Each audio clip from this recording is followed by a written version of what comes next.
Bem-vindos a mais um Dev na Estrada. Eu sou Montanha e você está ouvindo The Mountain. O que é o The Mountain? The Mountain é um programa novo que a gente vai testar o formato aqui do Dev na Estrada, então vai ser mais um episódio por semana para quem escuta o Dev na Estrada e gosta do nosso programa, do nosso trabalho. Bom, qual que é o objetivo desse programa? Vai ser só eu. O Ramon não vai participar desse programa, mas nada disso está escrito em pedra, então se vocês quiserem, a gente pode fazer o Ramon participar ou outras pessoas participarem desse programa, mas o intuito desse programa é falar sobre coisas de inglês. Tá? Então, assim, todo mundo que escuta o Dev na Estrada sabe que eu brinco com qual é a importância do inglês, eu brinco também com o limbo do intermediário que eu sempre estive, que eu nunca levei inglês a sério, que eu nunca estudei por muito tempo. Na verdade, é muito difícil eu levar muitas coisas a sério, mas eu sempre desisto em muitas coisas da minha vida. Então, o inglês é uma coisa que eu não quero desistir mais. Eu posso dizer aqui, sinceramente, que eu não levo tão a sério quanto eu deveria levar, mas isso faz parte de mim. Eu não consigo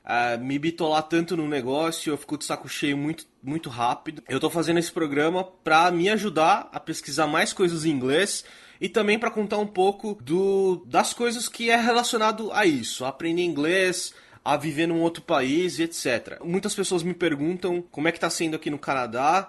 Eu acho que a gente pode começar falando sobre isso, né? Eu pensei em escrever um texto no Medium, igual eu fiz da primeira vez, agradecendo às pessoas que me ajudaram a concretizar esse sonho de vir aqui pro Canadá. Então eu acho que esse primeiro programa aqui eu posso falar um pouco de como é que foi pra vir pra cá, como que tá sendo. E aí nos próximos programas a gente pode tentar manter essa pauta de falar sobre como que tá sendo aqui, mas especificamente. Então, pra esse programa evoluir, eu preciso de ajuda de todos vocês. Comentem aí o que vocês querem ouvir nas próximas edições. Por exemplo, eu quero ouvir sobre como que é a escola de intercâmbio aí no Canadá, mais especificamente em Toronto que eu tô, tá? Então, como é que é viver aí, como é que é, sei lá.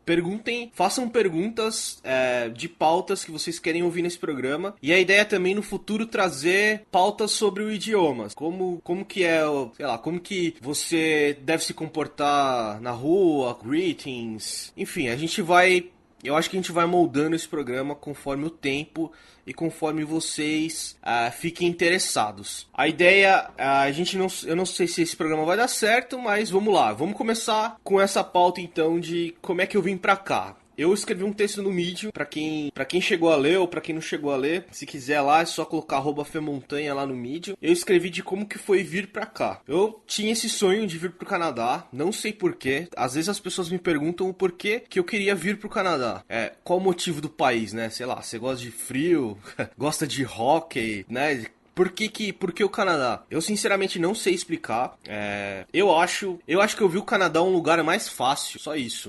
Eu não sei explicar, assim. Eu tenho essa vontade faz muito tempo mesmo, assim. Eu não sei te dizer quantos anos, talvez 10 anos, ou um pouco menos, assim, 8, 9 anos. Não sei mais ou menos, mas faz muito tempo. Só que sempre ficou nessa vontade, assim, de... é legal, quero ir pra lá, mas é muito caro. Ou senão, quando eu tentava juntar dinheiro, o dólar tava mais barato, por exemplo, há muitos anos atrás. Aí eu juntava dinheiro, mas não era suficiente, sabe? Eu não ganhava muito bem no meu trabalho. Eu lembro até de uma conversa que eu tive com meu pai uma vez, que eu tava juntando dinheiro. Aí tinha alguns caras que eu conheci, fizeram intercâmbio de mais ou menos uns 6 meses, que era meu planejamento inicial. E eles falaram pra mim que eles gastaram 30 mil reais naquela época, assim. Caramba, mano, 30 mil reais, como é que eu vou juntar 30 mil reais, sabe? Era, tipo, muito possível pra mim naquela época juntar 30 mil reais. E eu fui juntando dinheiro. Eu acho que eu consegui, tava tipo assim, uns 7 mil reais mais ou menos. Tava juntando. Aí eu lembro de uma conversa que eu tive com meu pai, que ele falou assim: mas veja bem, você vai ter que gastar 30 mil reais e se você levar... Se for você e a Angélica, né, que é minha esposa, na época era minha namorada, falou assim, são 60 mil reais e os 6 meses que você não vai trabalhar, tem que contar esse dinheiro também. Aí eu lembro que isso daí me deu um negócio, assim, um negócio impossível, muito difícil. E eu fui deixando de lado. Mas eu tinha essa vontade. Não era uma super vontade também. Eu vou deixar aqui bem sincero, não era uma puta de uma vontade. Tipo assim, eu vou fazer de tudo pra isso, sabe? Eu não tenho muito isso. Em muitas coisas da minha vida. Não tenho uma puta de uma vontade de fazer. E aí eu fui levando, aí eu passei por muitas fases da vida, assim. Eu acho que foi bom eu ter passado por tudo isso, porque se eu viesse antes, eu ia ter essas dúvidas, eu ia ter esses ressentimentos de não ter feito certas coisas na vida. Então, por exemplo, eu segui minha vida, voltei a trabalhar em São Paulo, fiquei lá por muitos anos em São Paulo, trabalhando em São Paulo. Depois eu voltei a morar em Indaiatuba, voltei a trabalhar em São Paulo de fretado, trabalhei remoto, enfim, fiz muitas coisas. Aí eu casei, eu comprei um carro, eu comprei uma casa. Tudo bem que tudo isso são coisas que vão acontecendo, você nem sabe direito como. Eu, com várias pessoas que eu conversei assim, que tem, como que eu posso dizer, não são, sei lá, ricos por natureza, trabalham e pagam suas contas e tal, eles também tiveram essa mesma impressão, assim, eles não sabem como que tudo aconteceu. Assim, cara, eu casei, comprei uma casa, eu não sei de onde saiu esse dinheiro, só sei que aconteceu, foi acontecendo. Foi muito difícil também, não foi fácil, foi uma luta fazer isso, mas aconteceu. E outra, a casa é financiamento, né, não comprei uma casa total, mas consegui dar esse start na vida. E aí depois que aconteceu isso, e aí começou a voltar esse sentimento de, principalmente quando eu comecei a ver essa coisa do inglês, assim, comecei a precisar muito do idioma, comecei a sentir muita falta, e eu nunca aprendi direito, até hoje assim, não aprendi direito idioma, mas eu comecei a estudar de novo e eu não parei até agora. Não sou o melhor aluno exemplar, não vou todos os dias para a aula, por exemplo, mas eu tô me esforçando bastante do que eu tava antes, bem mais. E começou a surgir essa vontade de novo. Oportunidades foram aparecendo. Então, nesse texto que eu escrevi, eu agradeci muitas pessoas, eu agradeci meus pais. Meus pais me deram muito suporte pra isso. Meus pais sempre quiseram que eu aprendesse inglês, sempre. Minha irmã também, ela fala inglês e ela sempre me deu suporte. Minha esposa sempre me deu suporte. Então, toda essa parte da viagem, ela tá aqui comigo e ela tá me dando suporte, tudo. Ela tá me acompanhando em tudo, ela tem vontade de ir pra outros lugares também. Ela tá com essa vontade, assim, ela não me segura em nenhum momento. Então, eu agradeci o Jimmy, o meu professor de inglês, lá particular que eu fazia lá no Brasil. Vou continuar fazendo com ele. É um cara super gente boa. Você acaba criando um laço, né? Depois de muito tempo, faz aula com alguém, ou que você conversa com uma pessoa. Porque o inglês, de certa forma, se você ficar só aula, ele fica muito chato, né? Então, vira e mexe, você tem aula que é só você falar o que aconteceu na sua semana, o que aconteceu no seu dia em inglês pro cara. Então, assim, o cara sabe tudo da minha vida, eu sei bastante da vida dele também, porque tem essa troca. Como se a gente sentasse, a gente faz tudo remoto também, mas é como se a gente sentasse num lugar e começasse a conversar. E aí, como é que foi sua semana? O que você fez de bom aí? Então, agradeci também ele nesse texto. Agradeci também algumas pessoas que trabalharam comigo. Então, no começo desse ano eu fui pra Netshoes, fui lá pra São Paulo, fui de fretado, e eu tive uma relação muito, muito próxima com os caras que trabalham lá e com os gestores de lá também. O gestor, o Fernando Raduns, que trabalha lá, o cara, eu fui muito sincero com ele desde o começo. Ele me perguntou quais eram os meus objetivos antes de entrar lá e tal, e eu falei que um deles era vir pro Canadá estudar inglês. Ele falou, cara, total, bem legal, apoio 100% você nisso.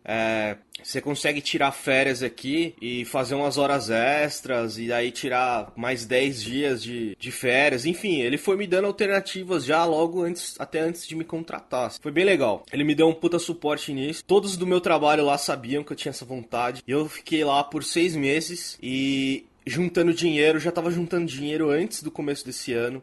Mas quando eu entrei na Netshoes, comecei a juntar mais pesado ainda, muito mais pesado. Então, eu e minha esposa, a gente começou a não fazer mais nada, não sair muito, fazer só coisas caseiras. E a gente começou a juntar dinheiro bastante. E aí apareceu uma oportunidade. O Eduardo Matos, que vocês já conhecem aí, né, a nossa estrela, ele me mandou uma vaga de trabalho remoto. Eu já tava ficando bem cansado de ir todo dia pra São Paulo. Eu já tinha feito isso por 2 anos e eu não tava aguentando muito. O pessoal lá da Netshoes me deram um puta suporte. Eu tava começando a fazer trabalhos remotos de 1 a 2 vezes por semana e eles não tinham essa política lá dentro e eles começaram a implementar por minha causa, assim. A empresa por si só não dava muito suporte, mas a minha equipe, o meu gestor, bateram no peito, assim, e me deram todo o suporte. Fizeram o máximo que eles podiam pra fazer isso acontecer. Então eu sou muito grato a eles por causa disso. E aí apareceu uma oportunidade, o Eduardo me mandou uma vaga que era de uma empresa que era trabalho remoto. Falei assim, pô, e aí, você quer voltar a trabalhar remoto? Você tá meio de saco cheio, como é que... Tem essa vaga aqui, cara. Aí eu fui, prestei pra vaga. Eu juro que eu não imaginei que ia dar em nada, porque de fato é uma startup, é um produto novo, é um nome que ninguém conhece, nem você conhece, ninguém na área conhece, porque é uma empresa nova. Então você fica com aquele meio pezinho atrás.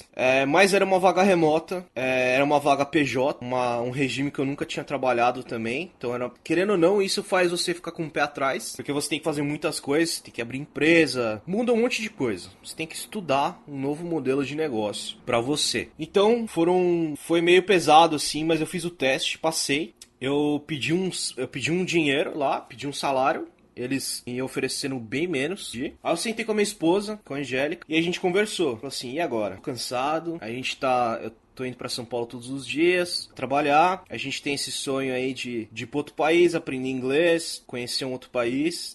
Vamos fazer o seguinte, eu vou fazer uma proposta pros caras. Aí o que eu fiz? Eu tentei negociar um salário com os caras, consegui negociar um pouquinho e fiz essa proposta. Falei assim, ó, eu aceito isso daí que vocês estão me oferecendo, é uma empresa nova e tal, mas eu quero poder trabalhar um dia de um outro país. Eu quero tentar fazer esse ano essa viagem de mais ou menos uns 3 meses, ou mais, não sei, e poder trabalhar desse outro país em um horário um pouco mais alternativo, entrar, sei lá, de tarde pra começar a trabalhar até a noite, porque eu vou querer estudar inglês. Aí os caras desse novo trabalho, do Score, que é onde eu tô hoje, eles falaram, pô, legal, tô dentro, gostei, a nossa empresa quer ter um cenário meio internacional, então o que você tá buscando é até ideal pra gente, até a gente quer isso num funcionário. Bom, aí... Uniu o útil ao agradável, foi do caralho, assim. Eu conversei com todo mundo da Netshoes, eles entenderam perfeitamente. Meio que não tinham o que fazer, né? Não tinham o que segurar. E aí foi muito legal, assim. Eu acho que eu nunca saí de uma empresa tão com alto astral, assim, do jeito que eu saí lá da Netshoes. Então, eu tenho uma puta saudade dos caras, era um puta time foda. Espero que todo mundo lá esteja curtindo trampar lá ainda com todo mundo. E aí eu entrei no Score, comecei a trabalhar remoto, comecei a CPJ. Fui pra ganhar menos, mas... Ao mesmo tempo, no PJ, você consegue ter um dinheiro mais a curto prazo. Então, se eu for fazer o meu planejamento anual, eu ia ganhar bem menos que a Netshoes, né? Principalmente se eu começar a adicionar coisas como vale-refeição, convênio médico, essas coisas, eu deixei de lado. Essas coisas eu deixei de lado, porque senão eu ia ficar maluco. E fiz as contas, e a curto prazo, eu ia conseguir tirar um pouco mais. A curto prazo, não a longo prazo, né? Porque tem 13º, tem férias, etc. A longo prazo, a Netshoes era bem melhor. E outro ponto também, né? É Netshoes, né? Não foi uma decisão fácil, assim. Querendo ou não, Netshoes é uma empresa que você conhece, que tá me ouvindo, sua mãe conhece, tá consolidada no mercado, tem muitas oportunidades legais lá. Então foi uma decisão difícil. Mas por outro lado foi bom, porque a curto prazo eu consegui juntar mais dinheiro. Fui atrás dos vistos, das coisas, dos trâmites. A gente conseguiu tirar o visto. Depois de tudo certinho, isso eu avisei pros meus pais. Eu tinha conseguido juntar um dinheiro pra ficar um mês. Era o dinheiro que ia dar. Eu não sou um cara que gosta de viver apertado, de gastar até o último centavo que tem na conta, que tem na poupança. Então, eu ia ficar só um mês aqui. E foi aí onde entrou um patrocínio. Falei com os meus pais, eles acharam do caralho a ideia. Eles sempre quiseram que eu fizesse isso, que eu aprendesse o idioma, que eu fosse atrás das coisas que eu quero. E aí meu pai, ele me deu um puta suporte, assim. Ele falou, cara, fica lá mais tempo, fica lá o tempo que você conseguir. Quanto que eu banco pra você, mais 1, 2 meses, eu te ajudo com isso. Eu agradeci bastante meu pai, sou grato a ele até hoje por isso. E eu vim com essa confiança, de vou conseguir ficar 3 meses. E aí eu fiz tudo pra 3 meses. Comprei passagem, comprei o curso, fui comprando dólar aos poucos. A gente pode falar isso mais num próximo cast, se vocês quiserem, de como foi o planejamento financeiro pra tudo isso. Mas eu fui comprando aos poucos tudo, e no final comprei um mês de moradia. E no final tava tudo certo. A única coisa que faltava era comprar mais 2 meses de moradia aqui. E eu deixei pra quando eu cheguei aqui. O legal de tudo isso é que meu pai foi uma base. Ele foi tipo uma base de confiança. Eu tenho até um orgulho de falar que até hoje dia 2 de novembro, eu ainda não pedi R$1 emprestado do meu pai, assim. Então foi bem legal. eu comecei a fazer bastante freela também numa época. Fiz bastante dinheiro pra poder pagar todas as minhas contas. Todas as minhas contas estão sendo pagas, tudo certinho. As minhas contas no Brasil, as minhas contas daqui. E eu ainda não peguei R$1 emprestado do meu pai, assim. Então, foi muito... Não sei se algum de vocês que tenham essa vontade vão ter esse suporte, mas foi fundamental para eu conseguir ficar mais tempo aqui. E de fato eu consegui fazer o que eu queria fazer. Tô conseguindo pagar as minhas coisas, que eu achei que eu não ia conseguir. Mas tudo isso graças porque meu pai, ele me deu essa segurança. Porque, de fato, você tem que ter essa segurança. Tudo aqui tá dando muito certo. Nada deu muito errado. Eu tive alguns... não problemas, mas algumas decepções com o aluguel. Eu posso falar disso num outro episódio também. Mas você tem que ter essa segurança. Imagina se alguma coisa dá errada, alguma coisa dá problema, alguma coisa quebra. Enfim, pode acontecer várias coisas e você tem que ter uma segurança. Nem que seja um cartão de crédito e um emprego garantido a sua segurança. Eu vim pra cá empregado, então eu trabalho remotamente pro Brasil ainda. Então isso é outra coisa que tá fazendo eu conseguir pagar as contas, tanto do Brasil quanto as contas daqui surgem repentinamente, né? Do Brasil eu tenho minhas contas fixas, mas aqui tem contas que surgem. Bom, é isso mais ou menos a história. Que eu vim pra cá, que eu tô aqui, tem muita coisa pra falar ainda. Eu espero que vocês tenham gostado desse episódio. Se vocês quiserem escutar mais sobre isso, ou especificamente de outras pautas, que nem eu falei no começo, por favor, coloquem aí nos comentários o que vocês querem ouvir, que pautas vocês querem falar, e mais pra frente falar mais sobre o inglês também. A gente pode fazer a semana do inglês, o que eu aprendi na semana do inglês aqui, algumas coisas. Então, vamos lá, isso é um programa teste, se vocês gostarem, o The Mountain vai continuar. Valeu, muito obrigado e até o próximo episódio. I'm so sick of attention, sick of the hunger, sick of you acting like I owe you this. You're in a place to be.